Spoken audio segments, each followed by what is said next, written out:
નમસ્કાર વિદ્યાર્થી મિત્રો, હું ધર્મીન વાઘેલા આપ સૌનું ફરીથી સાયન્સની દુનિયામાં સ્વાગત કરું છું. આજે આપણે ધોરણ 8 વિજ્ઞાન વિષયના ચેપ્ટર નંબર 9 પ્રાણીઓમાં પ્રજનનનું આગળ અભ્યાસ કન્ટિન્યુ કરીશું. લાસ્ટ વિડીયો જે છે એની અંદર આપણે વનસ્પતિમાં પ્રજનનની જે વાત કરી થોડી ઘણી, એ સિવાય પ્રજનનનું શું મહત્ત્વ છે અને પ્રજનન ન થાય તો શું થાય એ વિશે ચર્ચા કરી હતી તથા નર પ્રજનન અંગોની સમજણ મેળવી હતી. આજના વિડીયોમાં આપણે માદા પ્રજનન અંગો વિશે માહિતી મેળવીશું તથા ફલન કોને કહેવાય, ફલનમાં શું સમાવેશ થાય છે એના વિશે પણ માહિતી મેળવીશું. ટોપિકનું નામ છે માદા પ્રજનન અંગો, ફિમેલ રિપ્રોડક્ટિવ ઓર્ગન્સ. મિત્રો, તમે આકૃતિમાં જોઈ શકો છો કે માદા પ્રજનન અંગ છે એની અંદર મુખ્યત્વે 2 અંડપિંડનો સમાવેશ થાય છે, જે એક ડાબી બાજુ અને એક જમણી બાજુ આવેલું હોય છે. એ 2 અંડપિંડની માંથી એક નલિકામય અંગિકા પસાર થાય છે, આજે તમને જોવા મળે છે. એને અંડવાહિની અથવા ફેલોપિયન ટ્યુબ અથવા ફેલોપિયન નલિકા તરીકે ઓળખવામાં આવે છે. એ અંડવાહિની છે એ અંદરનો જે મધ્ય ભાગ છે આર્યો, એ ગર્ભાશય છે. એ ગર્ભાશયમાં ખુલે છે અને આ આગળનો જે ભાગ છે એ યોનિ માર્ગ છે. ગર્ભાશય એ ભાગ છે કે જેની અંદર શિશુનો વિકાસ થાય છે.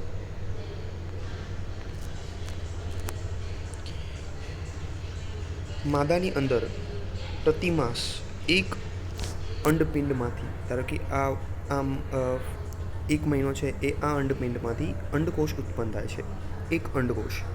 અને એ અંડકોષ ધીરે ધીરે આગળ વધી આ ફેલોપિયન નલિકા જે છે અંડવાહિની, એમાંથી આગળ વહન પામે છે. ધારો કે ફર્સ્ટ મંથમાં આ અંડપિંડમાંથી અંડકોષ નિર્માણ થયો ત્યારે આની અંદર થશે નહીં. સેકન્ડમાં આની અંદરથી થશે ત્યારે આમાંથી નહીં થાય. એ રીતનું હોય છે. શુક્રકોષની જેમ અંડકોષ પણ એક કોષ જ છે. બુજોને યાદ છે કે વિભિન્ન પ્રાણીઓમાં અંડકોષનું કદ અલગ અલગ હોય છે, જેમ તમને શુક્રકોષનું બતાવેલું છે અને અંડકોષનું આકૃતિમાં બતાવેલું છે એનો આકાર વિશે. અંડકોષ અતિ સૂક્ષ્મ હોઈ શકે છે, જેમ કે મનુષ્યનો અંડકોષ ખૂબ જ સૂક્ષ્મ હોય છે, જ્યારે બીજા અંડકોષો છે અમુક પ્રાણીઓના એ થોડા મોટા બી હોઈ શકે છે. તમને મનુષ્યનું, દેડકાનું, મરઘીનું અને શાહમૃગનો અંડકોષ દર્શાવેલો છે. અહીં તમે જોઈ શકો છો કે મરઘીનો અંડકોષ એ મોટો છે અને સૌથી મોટો અંડકોષ જે છે એ શાહમૃગનો હોય છે. શાહમૃગનો અંડકોષ એ સૌથી મોટો કોષ ગણવામાં આવે છે. એટલે એવું પ્રશ્ન પૂછાય કે સૌથી મોટો કોષ કયો છે, તો શાહમૃગનો જે અંડકોષ છે એ સૌથી મોટો કોષ છે. એ એક જ કોષનો બનેલો હોય છે. મિત્રો, આપણે વાત કરી અત્યારે એ વાત કરી માદા પ્રજનન અંગોની. હવે આપણે વાત કરવા જઈ રહ્યા છીએ ફલનની, ફર્ટિલાઇઝેશન. પ્રજનન પ્રક્રિયાનું પહેલું ચરણ શુક્રકોષ અને અંડકોષનું જોડાણ છે. એટલે કે શુક્રકોષ અને અંડકોષ જે છે એ ભેગા થાય. કે આપણે અંડકોષની વાત કરી કે અહીંયા ઉત્પન્ન થયો, ધીરે ધીરે આગળ વધીને અહીંયા પહોંચ્યો, ત્યાર સમય દરમિયાન શુક્રકોષ છે એ આનાથી દાખલ થઈને ઉપર તરફ વહન પામે છે. હવે એ 2 જગ્યાએ ભેગા થાય છે એટલે એનું જોડાણ થાય છે. જ્યારે શુક્રકોષો એક અંડકોષના સંપર્કમાં આવે છે ત્યારે તેમાંથી એક શુક્રકોષ અંડકોષ સાથે જોડાય છે. શુક્રકોષ છે એની સંખ્યા લાખોની હોય, આપણે વાત કરી હતી એમ.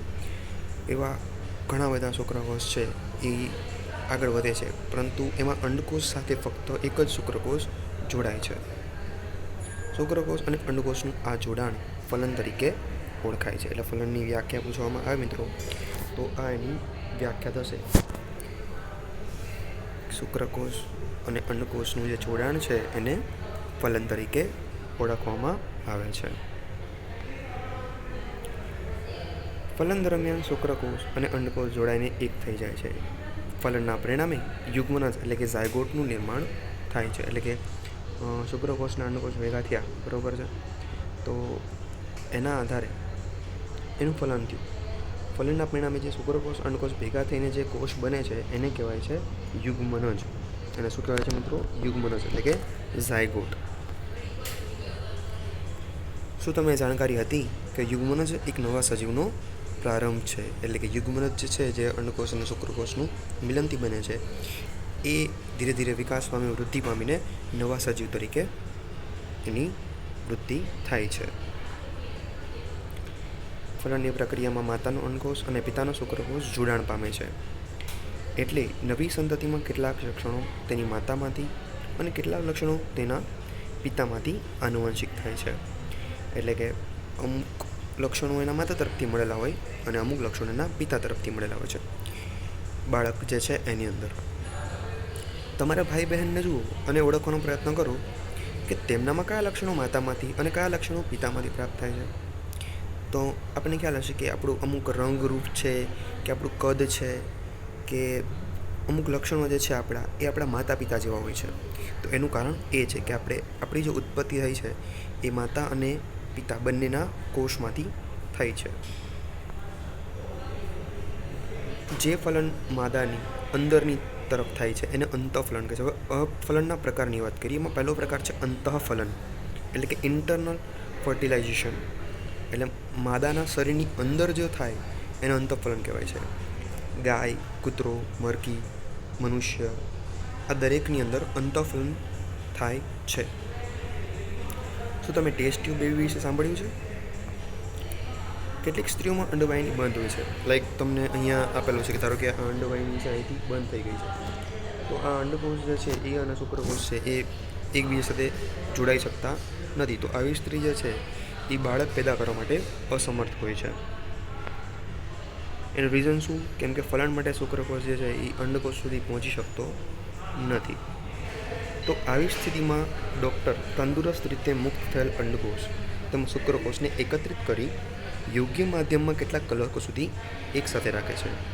અને આ પદ્ધતિ છે એને કહેવાય IVF, ઇન વિટ્રો ફર્ટિલાઇઝેશન. બહારની તરફ એટલે કે શરીરની બહાર થાય છે ફલન. અને જો ફલન થઈ જાય તો યુગ્મનજ છે એક અઠવાડિયા સુધી એને વિકસિત થવા દેવામાં આવે છે. અને એ પછી યુગ્મનજ જે થોડોક વિકસિત થઈ જાય પછી એને માતાના ગર્ભાશયમાં સ્થાપિત કરવામાં આવે છે. માતાના ગર્ભાશયમાં ગર્ભનો સંપૂર્ણ વિકાસ થાય છે તથા સામાન્ય બાળકની જેમ જ એનો જન્મ થાય છે. આ પદ્ધતિ દ્વારા જન્મેલ બાળકને ટેસ્ટ ટ્યુબ બેબી તરીકે ઓળખવામાં આવે છે. પરંતુ આ નામ થોડું ગેરમાર્ગે દોરે છે, કારણ કે બાળકનો વિકાસ ટેસ્ટ ટ્યુબમાં નથી થતો, બરાબર છે. બાળકનો વિકાસ તો ગર્ભાશય માતાના ગર્ભમાં જ થાય છે. એટલે થોડુંક નામ જે છે એ થોડુંક ગેરમાર્ગે દોરે છે કે લોકોને એમ થાય કે ટેસ્ટ ટ્યુબમાં જન્મ થતો હશે, પણ એવું નથી. ફક્ત એના જે કોષો છે એને એક ટેસ્ટ ટ્યુબમાં લઈને પછી થોડીક સમય માટે ભેગા રાખવામાં આવે છે. પછી થોડો વિકાસ થઈ જાય પછી પાછા માતાના ગર્ભમાં દાખલ કરી દેવામાં આવે છે. મિત્રો, આજનું સેશન આપણે અહીં સુધી રાખીએ. નેક્સ્ટ સેશનમાં આપણે થોડાક બીજા ફલનના પ્રકાર વિશે અને થોડી આગળ જાણકારી મેળવીશું. ત્યાં સુધી આવજો.